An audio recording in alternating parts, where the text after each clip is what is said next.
I'm back with my guest, Shukri Abdirahman.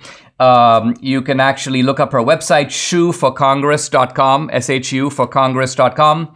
And we're talking about the Somalian refugee community. We're talking about Islamic values and the political parties. Shu, for many years, and this was true particularly in the aftermath of 9/11, many Americans and commentators began to divide the Muslim community into two camps. Sort of radical Muslims on the one hand, and you could say secular Muslims on the other. So secular Muslims would be, for example, Muslims who are not that interested in Islam. Let's say they left after the Khomeini regime came to Iran. These are people who almost define themselves against Islam. And so you have these two camps, the radicals and you have the secular Muslims. And one of the points I've made in my earlier writings is, look, there's a whole third camp, which is probably the largest camp, and that is traditional Muslims. Muslims who, by and large, are found all over the world, from Indonesia to Jordan to Somalia. These are traditional Muslims. So can you say a word about, first of all, am I right that there is this category of traditional Muslims? And talk a little bit about what those traditional Muslims believe. You're absolutely right in the way you defined and understood what's going on, the divide and the different categories of, within the Islamic communities. I'm going to speak to the divide first.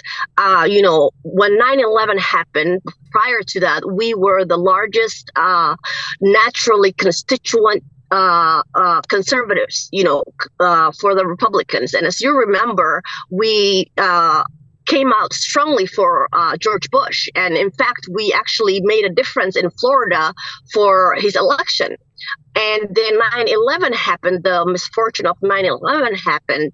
And then all of a sudden was that the entire Muslim were painted as, radicals, extremists. And it was hard for me because I was serving and I actually had to get out because some of my, teammates or members within the military started, developing different reasoning, different thinking.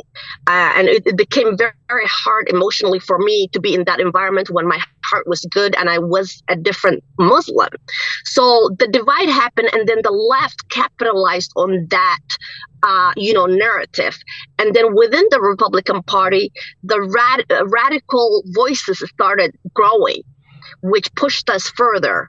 And at some point, we became political refugees when the Democrat policies became so unbearable and threatening to our way of life and our religious beliefs. Many of us are actually political refugees. So we have that divide, and some of them got used to the liberal, welcoming, the fake welcoming. They got used to it. And right now we're at a point where the traditional Muslims are, rising up and, defending their traditional beliefs and trying to get away from the ideological and indoctrination of the left and the ungodliness of the left. So you have that traditional Muslims that are rising up right now, trying to protect their freedom of religion, protect their children from sexualization, protect their way of life. So that's what you're seeing right now. This is very interesting and I think very important, Shu, what you're saying, because I remember just recently seeing a scene, this was out of Dearborn, Michigan, where a lot of Muslim parents showed up, not just moms, but also dads, and they were basically speaking out about the way in which their children's innocence was being threatened, was being violated, and not violated by accident, violated as part of a systematic ideological push in the schools. So if you were to, just in summary, if you were giving a little political speech and someone give me a couple of reasons or 3 reasons why Muslims today should vote Republican, what would they be? Well, absolutely. I will say, first of all, we need to forgive each other. Whatever happened in the past, we need to forgive each other. And that's one thing we did in Minnesota. We actually bridged the gap and brought the GOP party and the Somali community together. And we had a healing period where we hashed out everything and came together with a common goal and a common, future together, and we forgave each other. We talked it out. We had roundtables after roundtables about that. And I will say that has to happen first. Whatever community, whatever state that is trying to reunite together, we need to be honest and have a conversation with each other as a party and as voters. So that's one thing. The other thing is that Muslims need to realize that at this critical point in our country's state of policies and the ideological beliefs that are being pushed against us, you need to really take God to the ballot box every election season.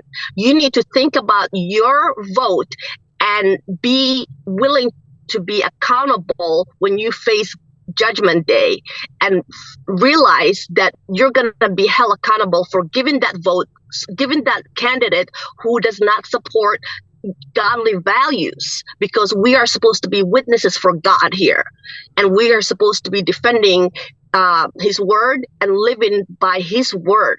So take God to the ballot box, weigh yourself before God weighs you on Judgment Day, and protect those values and defend those values. So if you're voting for a Democrat, first of all, I believe wholeheartedly that you cannot be Muslim and vote Democrat in this day, in this country, with all that's going on.